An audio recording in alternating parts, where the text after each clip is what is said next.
One of the panels at the Budapest Forum discussed Chinese subnational influence, which focused on Beijing's attempts to take a whole-of-society approach to subversive influence. One aspect of this approach concerns efforts in the economic sphere. We thus return to an expert on authoritarian economic influence, Rumena Filipova, to find out more.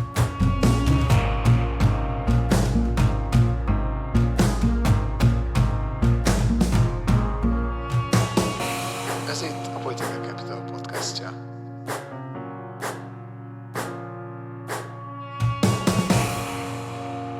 My name is Patrick Siharla, an analyst at Political Capital focused on authoritarian influence.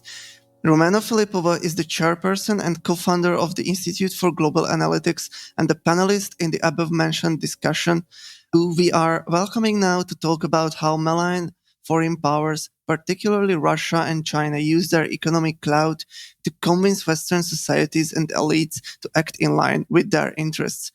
Hi, Rumena. It is nice to see you again. Hi, Patrick, and thank you for the invitation. It's my pleasure to be on Political Capital's podcast. Thank you. Let's start then. So, what can we understand as malign economic influence, and how widespread is it in Bulgaria or the wider Southern Eastern European or Central Eastern European region? So malign economic influence can be understood especially through the prism of corrosive capital. This is a concept which was pioneered by the Center for International Private Enterprise and refers to financing that lacks transparency, accountability, and market orientation. And corrosive capital typically originates from authoritarian regimes, so in particular Russia and China, and it exploits governance gaps to influence policymaking in the recipient countries. Chinese corrosive capital, more specifically, is present to varying degrees throughout Central and Eastern Europe, although, of course, there are important similarities. In Bulgaria and Romania, the scope of Chinese financing is somewhat more limited. And this contrasts with the situation, for example, in Czechia and Slovakia, where Beijing's influence has led to the phenomenon of a capture of sections of the local political elite, while Chinese investments in the media in the Czech Republic in particular have distorted local discourse on Beijing in the latter's favor. Croatia, in turn, has notably featured Chinese investment into the Peleshaj Bridge, which became the first public procurement project in the European Union, which is financed mainly by European funds, but was obtained by a Chinese consortium. But overall, regardless of the differences in overall scope of Beijing's corrosive capital in Central and Eastern Europe, there are some important substantive commonalities to Chinese investments in the region. And these investments are usually characterized by financial loss, corruption, lack of transparency, and due diligence, and they also tend to pose significant national security risks. And how do these malign actors, like we've already mentioned Russia and we mentioned China, extend their economic clout? What are the methods that they use that they can exploit to do this? So usually malign foreign actors extend their economic clout by tapping into favorable entry points, which are both political and economic. So politically, this is based on approaching favorably disposed politicians and also taking advantage of lax governance standards and corruptive oligarchic networks, which are in general willing to do business with authoritarian states. For instance, in the case of China, we have identified that the entry points of Chinese corrosive capital across Central and Eastern Europe are usually provided by both local oligarchs and also political elites at various levels of government, both local and national. While in Bulgaria, it is noteworthy that local pro-Russian proxies act as enablers of Beijing's initiatives.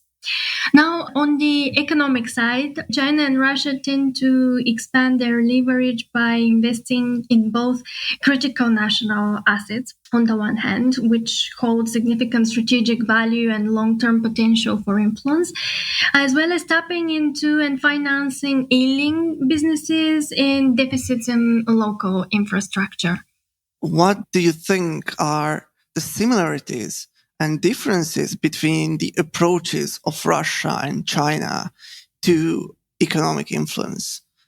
So, on the one hand, there are important similarities in the goals and methods of China and Russia, not least because, of course, there has been a convergence between these two countries in terms of domestic authoritarian consolidation and also the externalization of this authoritarianism in the propagandist claim that autocracies are more efficient and successful than liberal democracies. So, most Beijing operate on and promote autocratic political and economic practices based on a lack of transparency and crony networks, both domestically and internationally. So when China and Russia conduct economic activities in third countries, these initiatives are usually not guided by market economic principles, and they're also not focused on promoting good governance.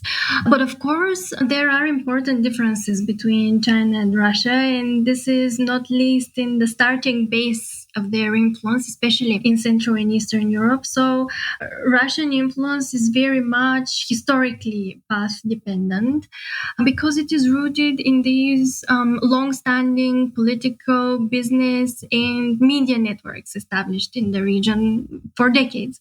And of course, this has a negative downside for Moscow, on the other hand, since some countries in the region are very acutely aware of the dangers of Russian influence. And here I have primarily in mind Poland. Also, it has to be mentioned that Russia's economic activities tend to focus on the energy sector. And in contrast, China is a newcomer to Central and Eastern Europe. It seeks new roads, and its greater economic capacity means that Beijing can flex its muscles not only on energy-related sectors, but in various other financial and economic activities within the target country. Nonetheless, despite these differences, it has been observed that China often relies on pro-Russian local networks, especially in the Balkans, to extend its influence. And this has so far been most visible in Bulgaria and in Serbia. For example, in the Bulgarian case, China Today is the China-focused edition of Russia Today, which have the same editorial and management board, which is related to Russophile circles. And then in the Serbian case, both Russian and also Chinese disinformation tends to be pushed by pro-government outlets.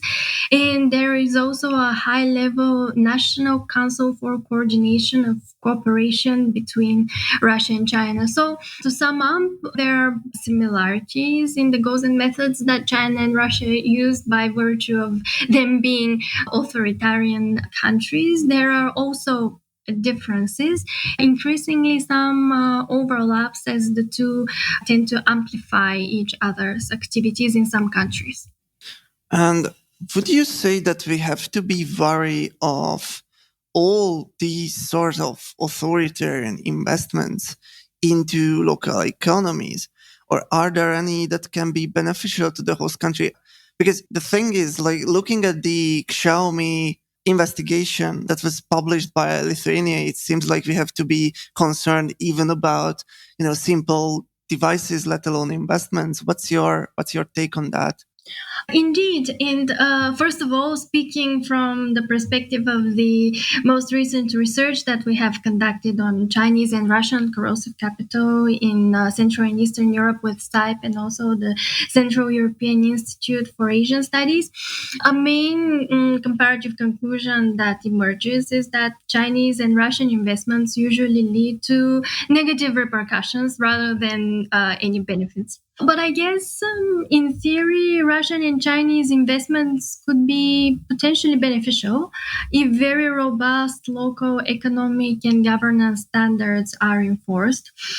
So this includes careful assessment of financial feasibility of the China and Russia supported projects. This also includes safeguarding legal standards and ongoing scrutiny also applied by civil societal watchdogs. So it is about, after all, the health of local democratic institutions and the ability to provide pushback against corruptive practices when they are identified. And on the other hand, however, it is another matter if Russian and Chinese companies would still be interested in going ahead with projects that are so tightly scrutinized. You mentioned something very interesting during the Budapest Forum, the panel you took part in. You said that Chinese investments in Bulgaria carry low risk. Can you explain this a bit more? So my point is that the scope of Chinese corrosive capital is more limited in Bulgaria as well as Romania, particularly when we compare that to other countries of Central Europe. So basically, the political and economic spillover of Chinese projects has been somewhat contained, but, and there is a big but, the danger very much persists for two reasons. First of all, we have already observed the negative repercussions of Beijing's existing economic activities in Bulgaria, which overall lead to financial loss, little improvement in local industrial capacity or the local labor market. And the second reason is that the danger looms for the future as well, since an entry point for malign Chinese activities can be facilitated by the persistent democratic deficits in Bulgaria as well as Romania, problems of governance, and also oligarchic economic structures that usually act as the entry point for an authoritarian influence.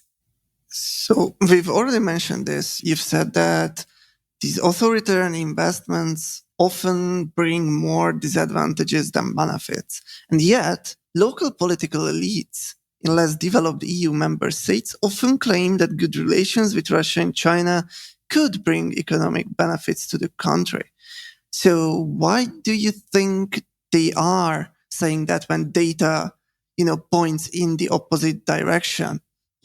So you're absolutely right that local political elites very often refer to the importance of maintaining good relations with Moscow and Beijing in the expectation or in the exchange for economic benefits. And I think that this is very problematic for a number of reasons. First of all, as we have seen, Russian and Chinese economic activities usually reinforce local corrupt practices without there being clear benefits to the local population.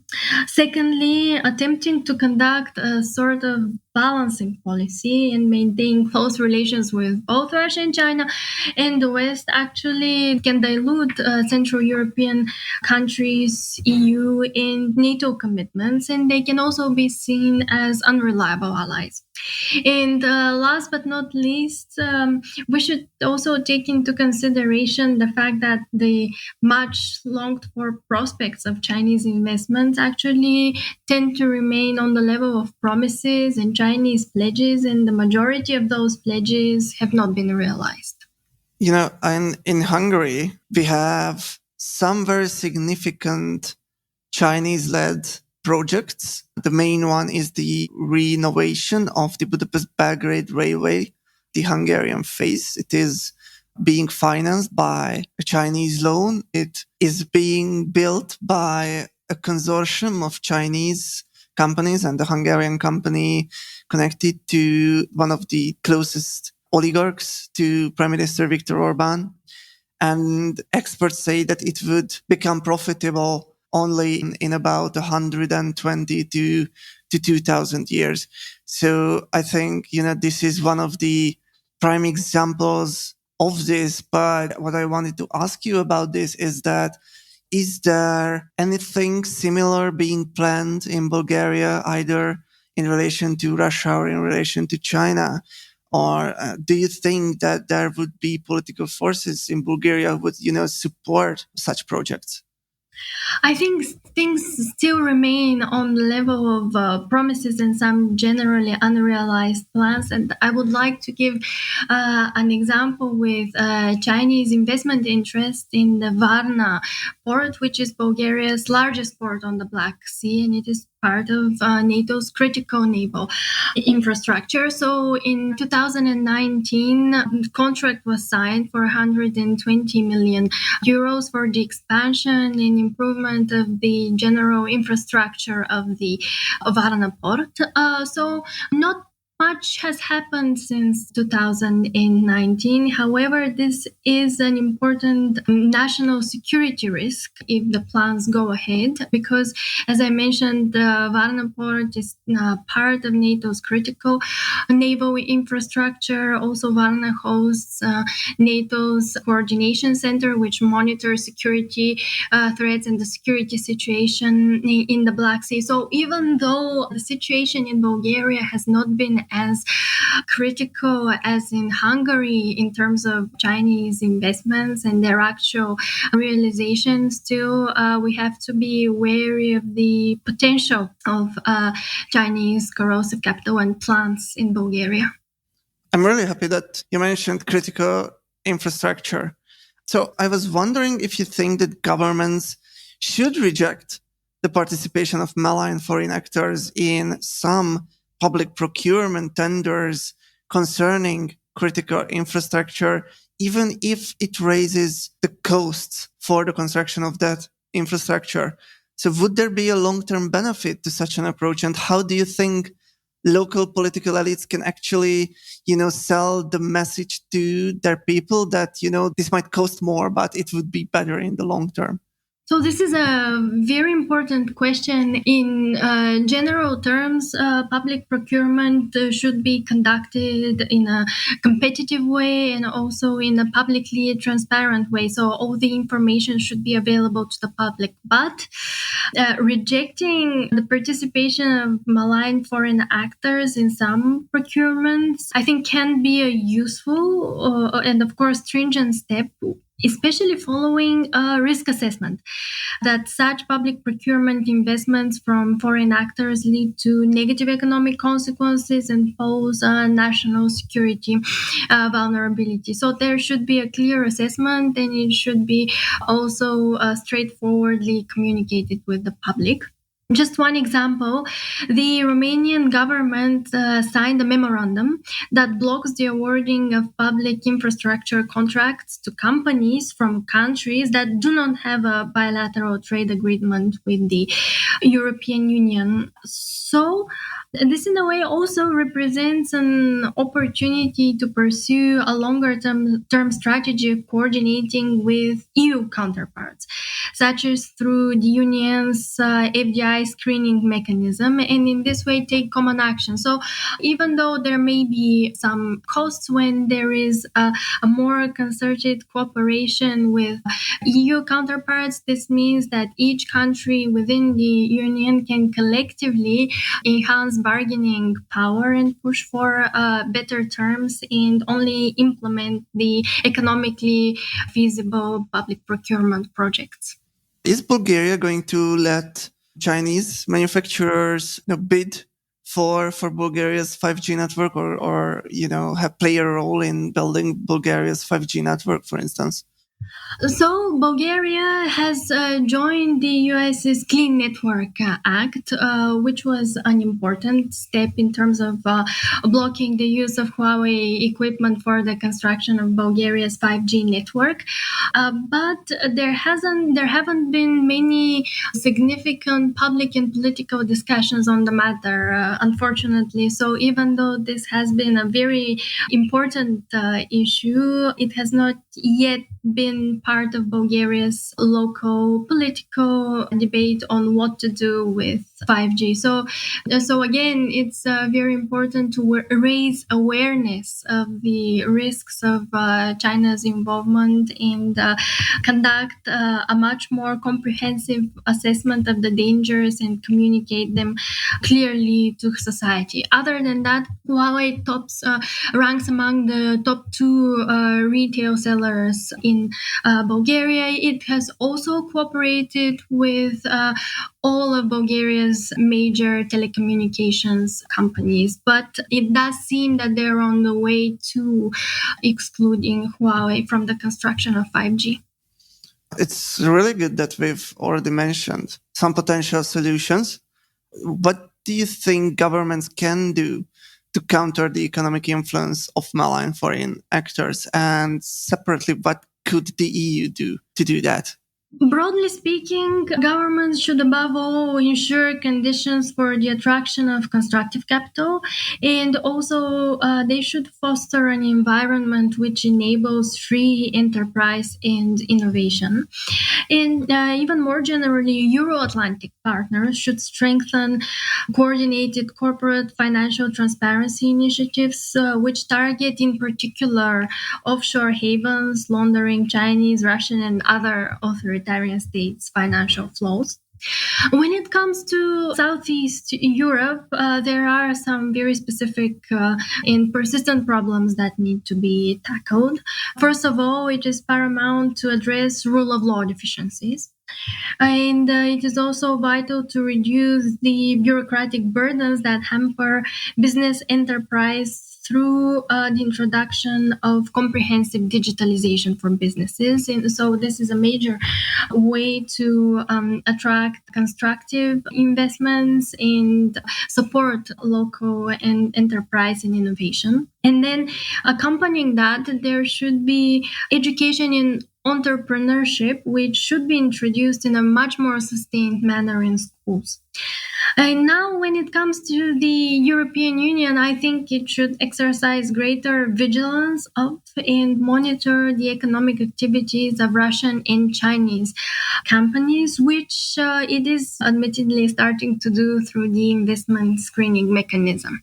There's one particular case I wanted to ask you about, which was, Montenegro's barely payable Chinese loan for, I think, the country's first motorway, and the EU basically refused to pay for that loan or in some way take the burden off Montenegro. Do you think that was a good decision?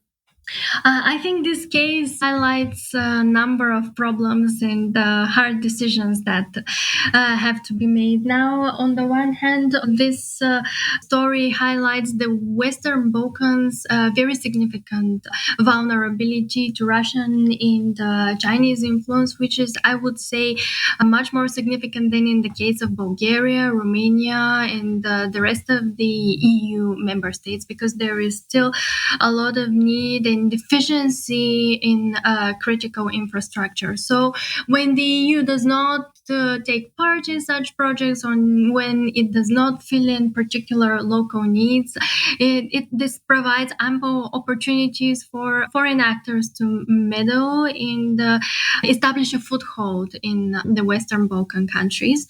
However, as we have seen, at a very significant cost. So on the one hand, the EU's hesitation or refusal to help at the beginning could be a lesson for candidate countries as to the type of commitments they undertake with foreign states. But then at the end of the day, the decision to step in and help still reinforces the commitment of the European Union to the Western Balkan states and shows them where they do belong, both economically and politically. And speaking in more general terms, I think that the EU should not only help fill in financial and economic needs in the Western Balkans, but but strategically, it also has to set a clear date for accession of the Western Balkan candidate states, because that will anchor their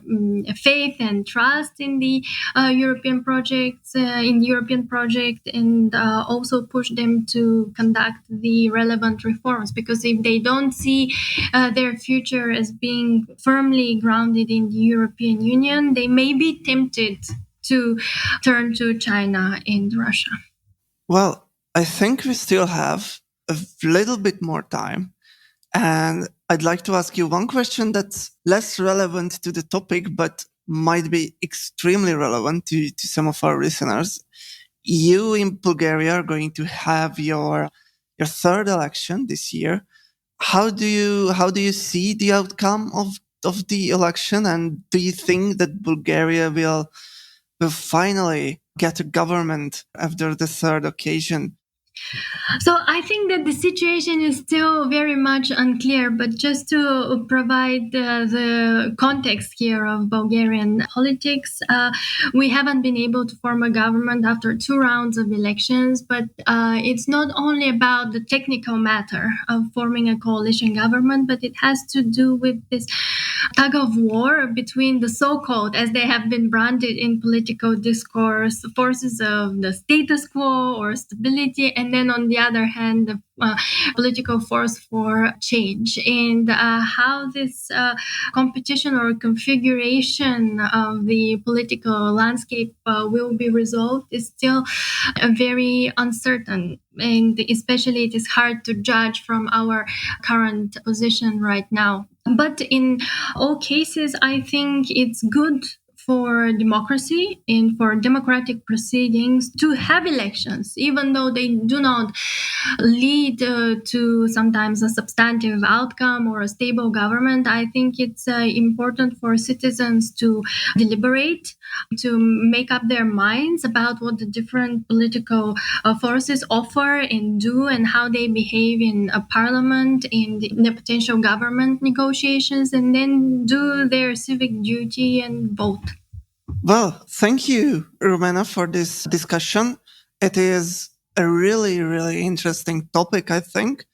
And hopefully in the future, we will talk about this more and more, especially as, the European Union is planning to build independent capacities, for instance, in healthcare or in semiconductors. I think this issue is going to come up more and more in the next few years. And your answers, I think, will serve as a very good starting point for the discussions for us as well. Thank you for coming.